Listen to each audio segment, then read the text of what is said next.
Kasugri para wargi kiwari mandedi atuh baris ngaguar ieu carita hayang beunghar karangan Kiliksa bagian anu ka-24. Sakumaha nu kantos dipaju dina bagian anu ka-23 hanca poe kamari.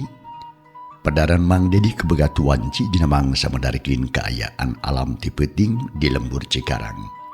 Khususna di imahna Kang Dudu anu harita keur ngayakeun gempungan para inohong lembur satempat. Khusus nama atuh ka Aki Sanip salaku sasepuh lembur ngutus ka Ali Rohman pikeun nepungan Raja Siluman nu mangkuk di Goibul Wujud. Kumaha tata jeung carana nya langkung paos nama mangga urang sami-sami bandungan ku sadayana kaayaan alam ti peuting.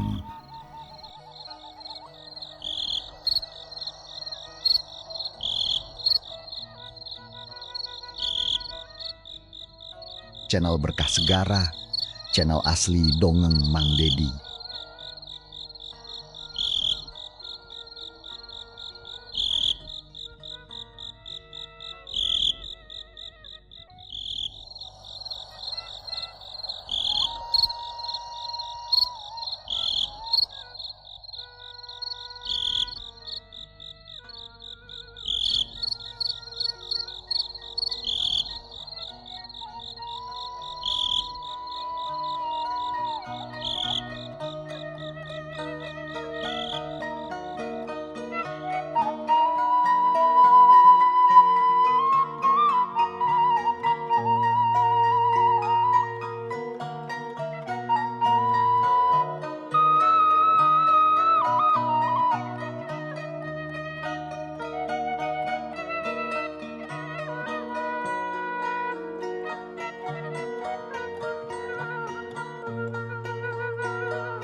Jangkrik masih keneh reang di sarada kaayaan alam beuki peuting bae.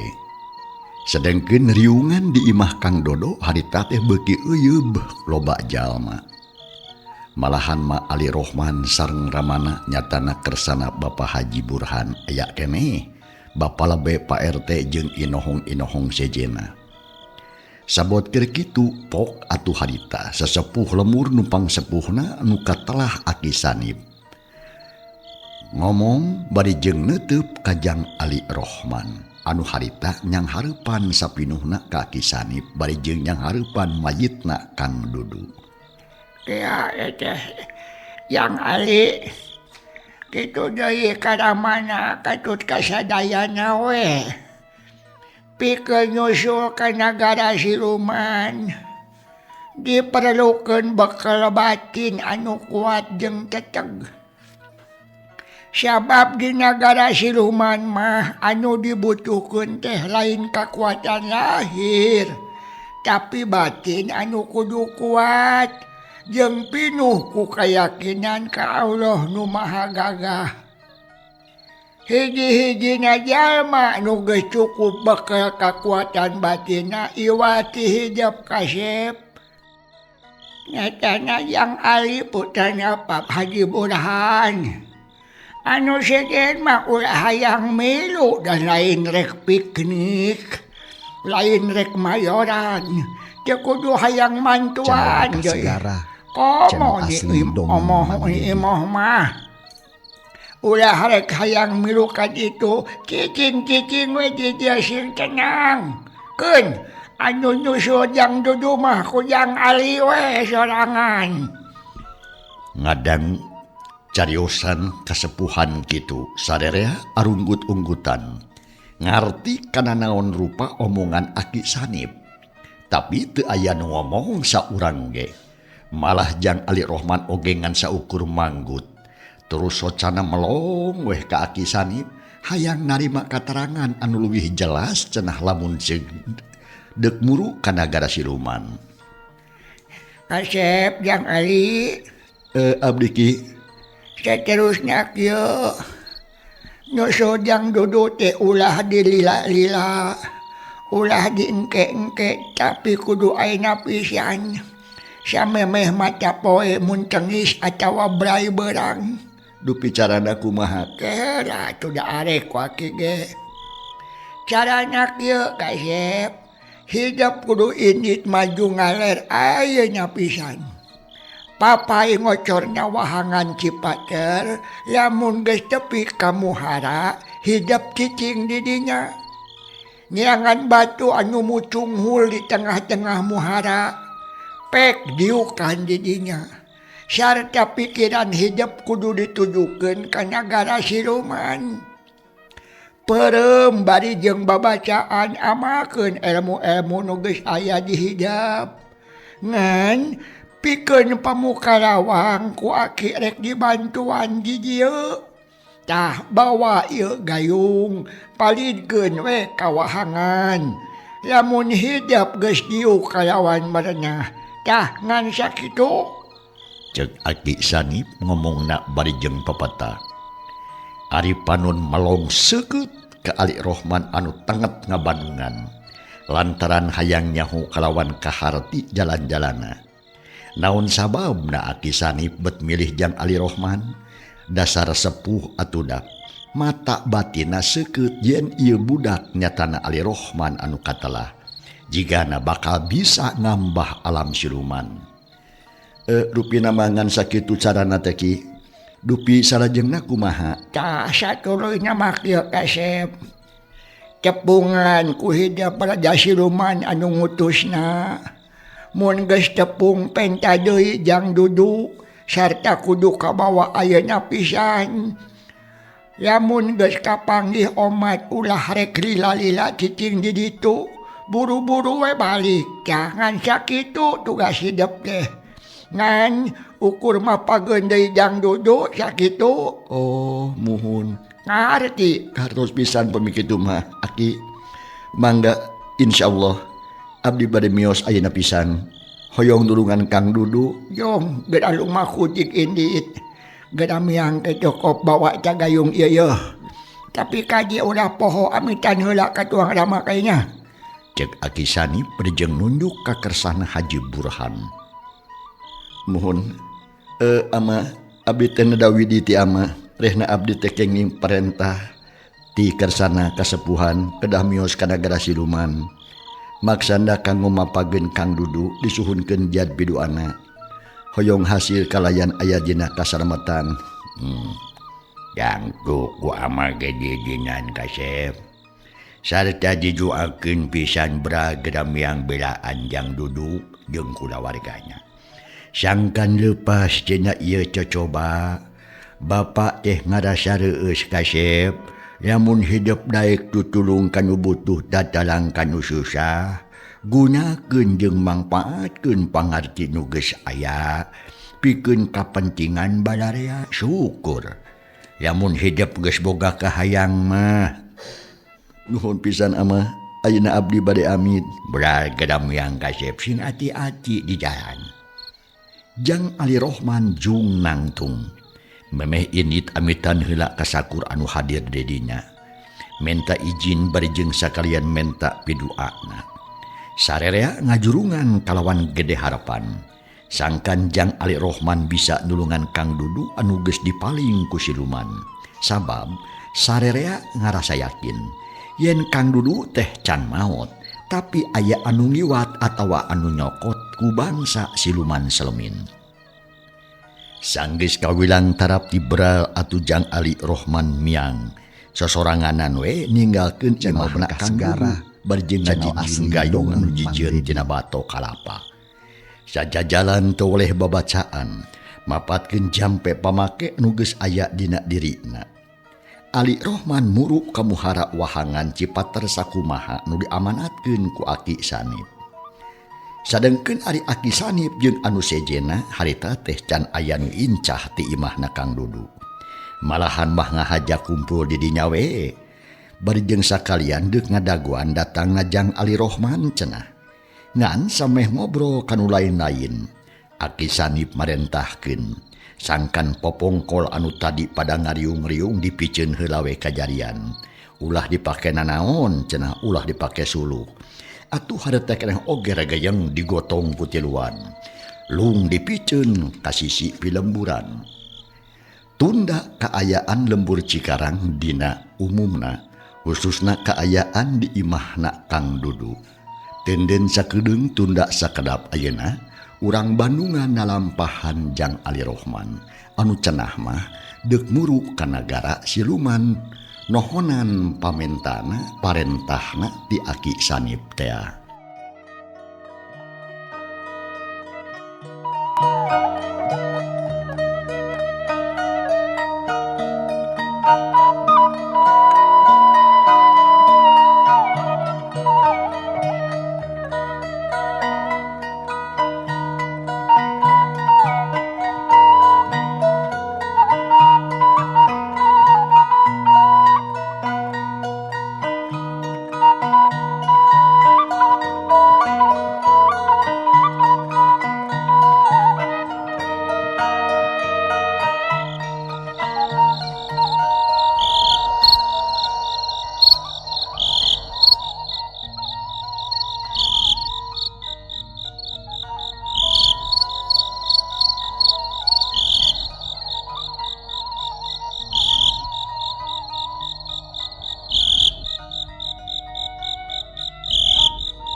Jangkrik reang di sarada patembalan jeung pada baturna kawantu mangsa alam masih peuting harita teh.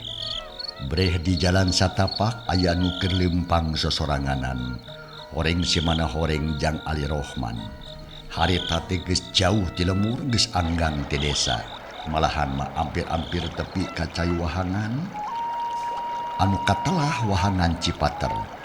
Caina anggang keneh oge atuh harita geus kadenge menikeun ka ngaguru. Harita kaayaan poek menikeun ka Merdong.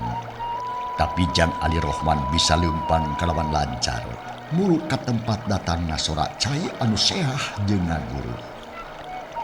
Angin litik ngahiliwir nebak menadang daunan sisi jalan. Kadengena ting keresek ting korosak jiga anu ngabeberah ka Jang Ali anu keur leumpang sosoranganan dina alam poe. Bisa kitu ari manusia, bisa katipu ku siluman. Ari kaayaanana anu leuwih handap batan manusia. Nah, make bisa kudu eleh ku siluman. Naon anu jadi sababiahna? Jigana bae Kang Dudu teh balangah teu eling ka pangeran. Muga-muga we kajadian ieu teh sing jadi pepeling kanu sejenna. Sangkan leuwih waspada tur ati-ati ulah eleh ku bangsa siluman. Cek Jang Ali Rohman ngeceuwih memong sorangan. Itu nate bari jeung terus leumpang mapai-mapai jalan satapak. Anu engke berasna teh ka sisi sawah. Bari jeung ditabuhan ku sora jangkrik jeung cari cangkas. Di belah laneuh kadenge sora bangkong di sawah. Jeung sorat cai wahangan anu ngaguru tapi hawar-hawar keneh kawantu anggan. Lalampahan Jang Ali Rohman beukidila beuki deukeut ka wahangan Cipater. Cai ngaguru meni umpal-umpalan kawantu wahangan gede.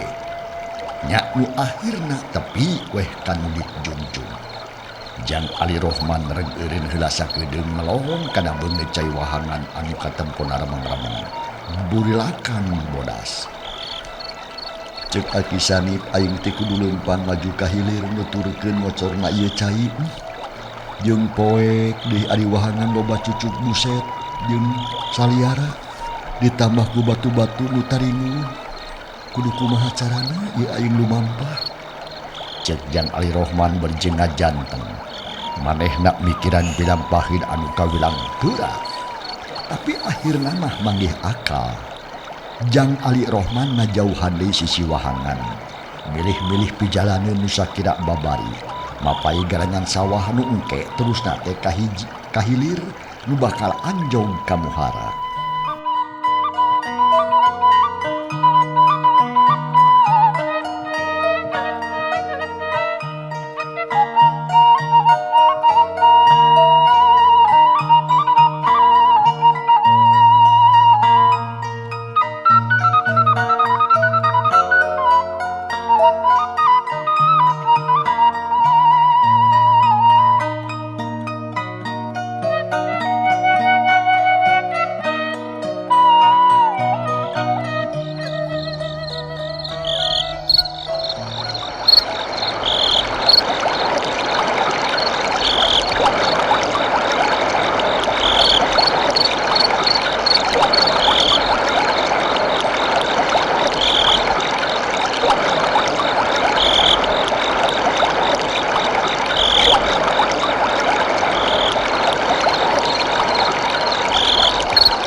lalampahan Jang Ali Rohman urang jojo ringkesna bae ieu carita kocap ning Ali Rohman geus tepi kan di jungjung geus aya di hiji muhara anu kacidak pisan legana sorat cai seah ngaguru kawantu dua wahangan ngahijina teh lebah dinya caina meni bayak pak Jang Ali Rohman toloba pikiran itu jeung ieu terus ancurun kelayan ati-ati teu poho maca bismillah heula terus nyangan batu nu aya di tengah-tengah anu tembon sakalieun dieu kabeneran teu hese neangan sabab katempo remeng-remeng aya batu ngadungkuk ka keueum cai sapotong Jang Ali atuh ngara aswahangan terus ngaraya sanggeus tepi rak ngerekek naik kana eta batu gek diu karasa camawek tiis kawantut tengah peuting di tengah wahangan ditambah ku tiisna angin leutik anu tetep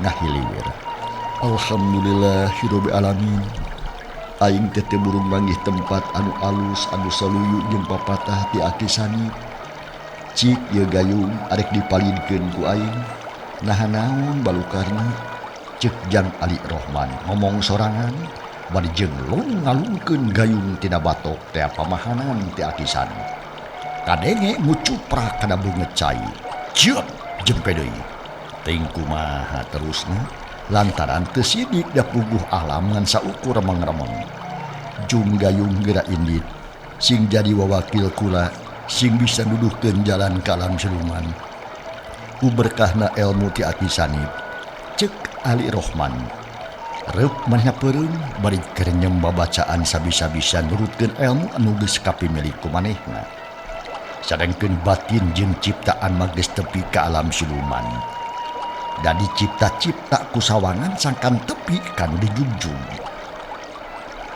kira-kira menang saparapat jam lilana anak hiu teh atuh aya angin ngageudemung tarik pisan muni ngaguru handaruan awor jeung sorat cai wahangan anu ngaguruh deui rasaan Ali Rohman geus miti robah tiisna hawa teu karasa siahna cai di wahangan teu puguh kadengena diukna ge asa teu napang tungtungna kadenge anu tingger ngomong jeung kaayaan asa tenang teu aya di wahangan brai Jang Ali beunta bari jeung maca bismillah Bismillahirrahmanirrahim cenah brai beunta barang breh tetela manehna geus aya di hiji nagara nu kakara harita katincak Jang Ali munikeun ka ngarasa kaget da teu wawuh ka eta tempat ari angin hawar-hawar harita teh wahangan teu katempo sora cai teu kadenge hawa karasa seger ari teh nyoan plung-plung ka unggal tempat estuding matak betah jeung matak waas ngan kana hate beda srekna asa-asa matak lalawang hariwang jeung campur keung nagara mana cenah ieu teh nya negara siluman teh kitu ceuk Ali Rohman bari jeung terus atuh ngalengkahkeun sukuna sabab ngarasa yakin yen aya di hiji jalan anu lempeng jeung datar Jang Ali harita bisa leumpang kalawan tenang mapai jalan anu rata jeung bersih teu aya kalakahi salama-lamana acan ngan anehna teh teu aya jelema nu kapanggih padahal tadi mah waktu mameh beunta kadenge anu ting gereneng ngomong asa deukeut pisan parandene kitu Jang Ali terus leumpang teu asa-asa malahan mah panasaran pisan hayang geura-geura tepi ka puseur dayeuh hayang kanyahoan sagala rupana nah eta teh nagara naon saha nu kawasa di dinya eta patanya teh can kajawab ku Ali Rohman sabab eueuh nu bisa ditanya yakin ieu mah nagara siluman sabab beda karasana ku aing jeung mata keung kana hate ngan aing moal sieun lamun perlu mah ieu nagara rek diburak-bari ku aing tapi lamun rajana bageur mah jeung daek narima kana usul ti aing tangtu aing oge moal nanaon asalkan duduk ka bawah deui we ka lemur Cikarang kitu ceuk Jang Ali bari jongdang toyod terus leumpang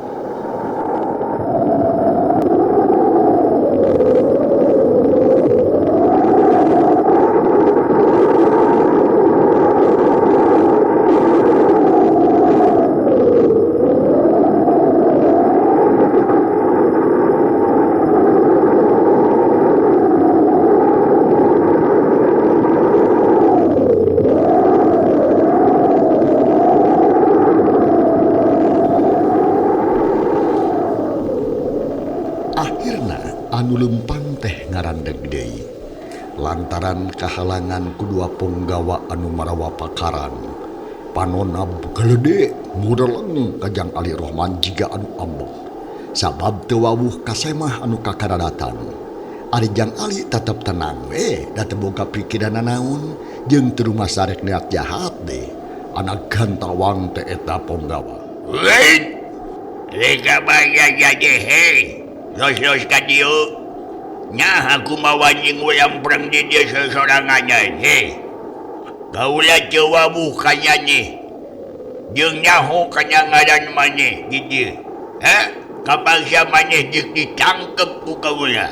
Cek eta penggawa kerajaan bari jeung ngagilirkeun perah gobang. Panon mureleng ka Ali Rohman nu kacida ngarasa kagetna lantaran asa aya dina sandiwara nempo jeung ngadenge kaayaan penggawa teh di alam anu samah eueuh nu kitu. Nanya teh beut kitu sing bener we atuh da kuring teh semah anu can nyaho kana kaayaan di dieu hampura we lamun teh mah kuring atuh kurang sopan atawa kuring teu malire kana aturan di dieu da kuring mah can nyaho. Moncang loba omong sia wawayak. Jawab pananya kaulah. Saha ngaranna nya? Ngaran kuring mah Ali Rohman. Nah rek naon make jeung popolotot. Lain popolotot, aing mah bakatna kieu panon aing gede. Tapi nya kudu nurut kana aturan di dieu. Semah jeung menyang ulam perang sorangan. Tapi kudu aya nu nganteurna. Ari maneh rek ka mana? Jeung urang mana? Deuk naon los-los ka dieu? Jawab. Kuring teh ti lembur Cikarang. Rek ngadeuheusan ka Kangjeng Raja karajaanjeun. Maksudna mah hayang tepung we atuh. Sabab raja geus lila nitah nganjang ka kuring. Cek Ali Rohman sangeunahna we ngomongna teh. Teu dipikir heula. Rek ngadeuheus ka Kangjeng Raja. Teu bisa euy. Lantaran lain sambarangan anu bisa nyepungan raja kula. Maneh bisa-bisa nyepungan ka Kanjeng Raja tapi kudu gelut heula jeung kula. Sok, urang jogol ah. Jeung eta penggawa bari jeung maju salengkah. Matana mureleng ka Ali Rohman jiga nu hayang ngarekeun. Puguh we Ali Rohman teh meuni reuwas. Gancang mundur bari jeung istighfar bakat ku sieun. Malah kitu nate berjung sabdana astagfirullahaladzim. Nah mangkeluk teh barangasan teuing kitu naon sababna jiga nu gemes ka diri awaking kitu cek Ali Rohman. Bari jeung undur-unduran hatena pinuh ku tanda tanya. Tapi teu nyahoeun yen eta ucapan teh sarua we jeung pakarang anu mati pikeun bangsa siluman mah. Da harita oge atuh langsung anu dua anteng ajung ke blag bliblu bari jeung ayah.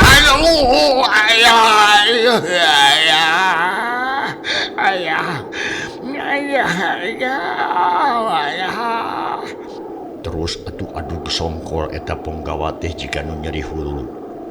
Jamunikeun ka ditatangkeup bari jeung gegerungan humarurung jika nu nyeri huntu. Duana teh bari sanangtung. Suku jika nu lungse teu aya tanaga. Puguh we Jang Ali teh ngarasa heran, teu percaya kan eta kajadian. Tapi lila kulila mah sadar, yen dina dirina ngancik hiji kakuatan anu tohaga, berkahna tina ilmu pangeran anu tanpa tanding. Da kunaon anjeun teh penggawa? Nanaonan adu songkol dia jiga nyeri beuteung. Ayah. Kau mu aku mawani ngaganggu ka anjeun he manusia. Kau aja kuaja sieun wae. Yung wae arek ngadeuheus ka Kanjeng Raja Mahara. Asaro kau ulah dicageurkeun deui ulah kieu. Ampun. Ceuk penggawa disirikna acung-acungan harita nyembah. Ceredok nyembah deui meni acung-acungan ngarasa sieun ku Ali Rohman anu boga ajian mati. Malah nu saurang deui mah murungkut we sieuneun jiga kuuk. Da kuring mah boga niat jahat cek tadi oge. Teu hayang patelak jeung anjeun. Nya ari kitu mah syukur we kuring teh bisa laluasa meureun lumampah.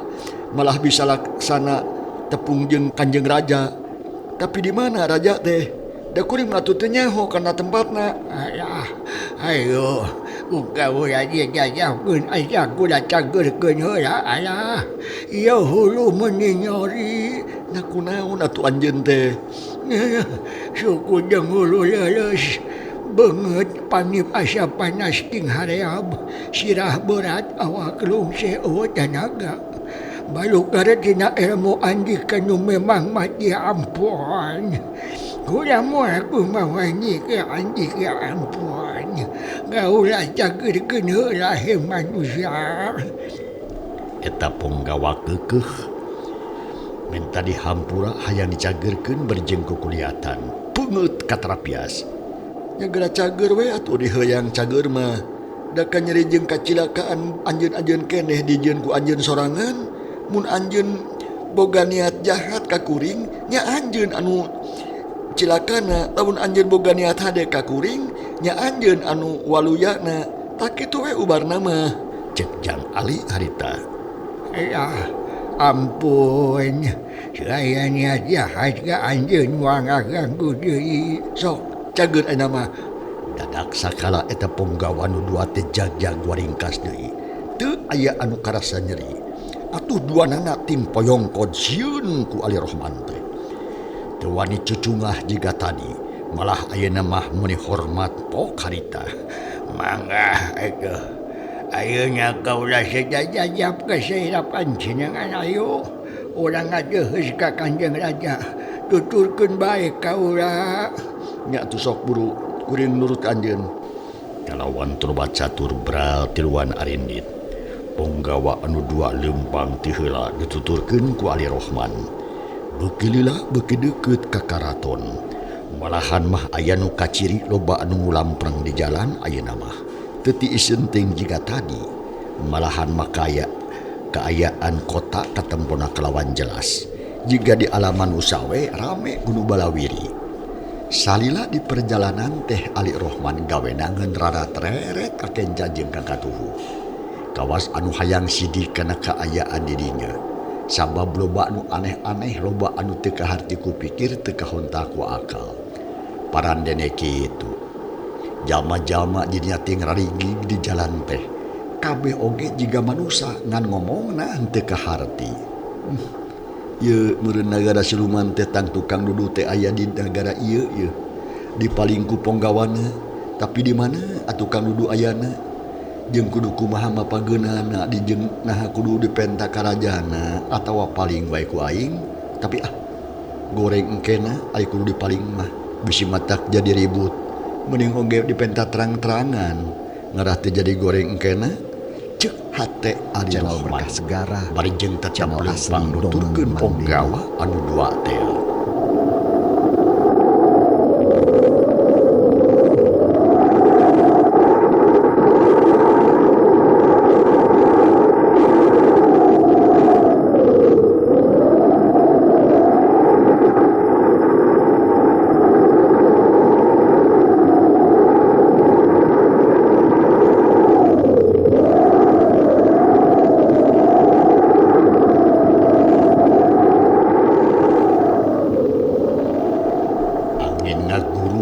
Hawar-hawar mapaesan kaayaan alam goibul wujud.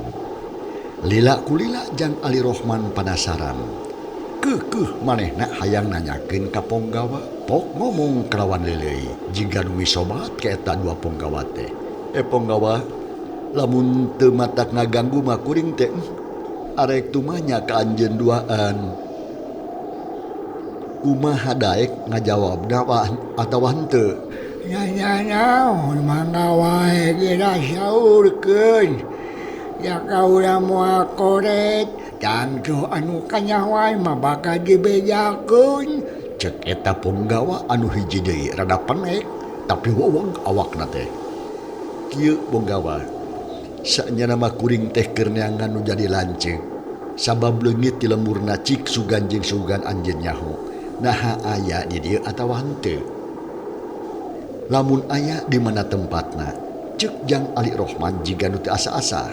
Saha ngaranna? Di mana ayana? Di mana asana? Ngaranna teh Dudu, asana ti lemur Cikarang.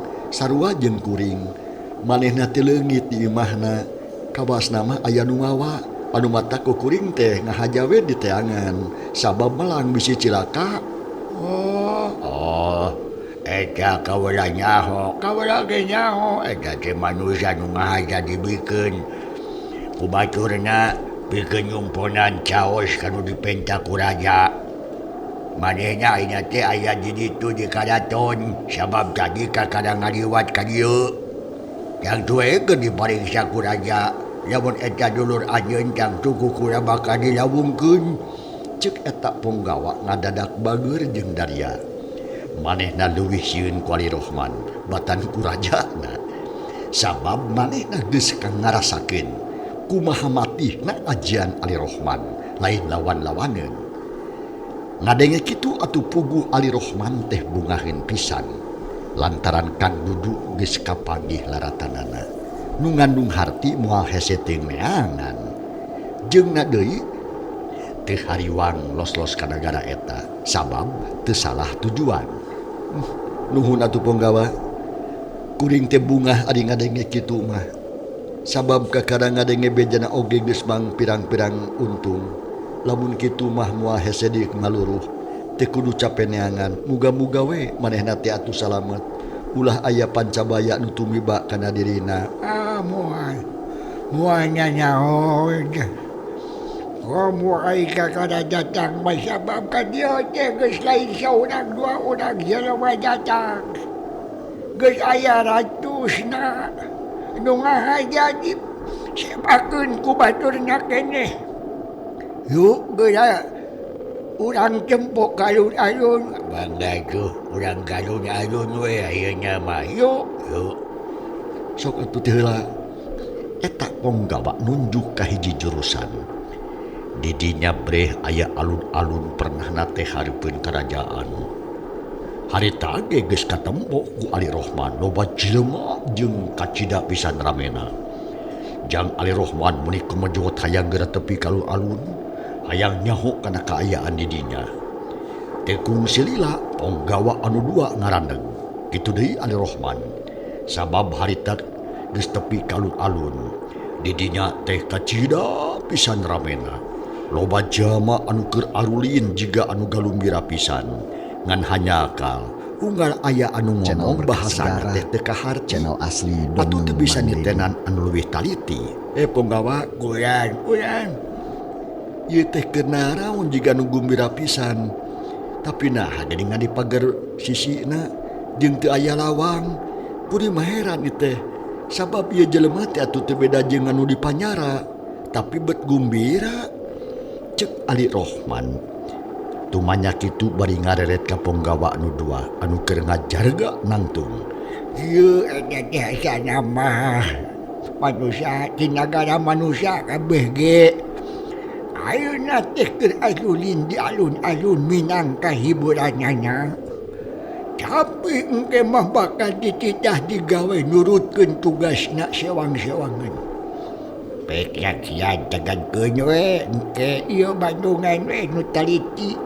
Nyaha apa cawan teu kena tingkah laku eta jalma.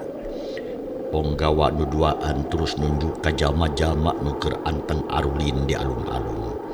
Kontan ditunjuk ku Ponggawa teh anu galumbira jadi robah. Kabeh careurik jiga nu sedih. Malahan mah maralong ka Ali Rohman geroting keleuweung.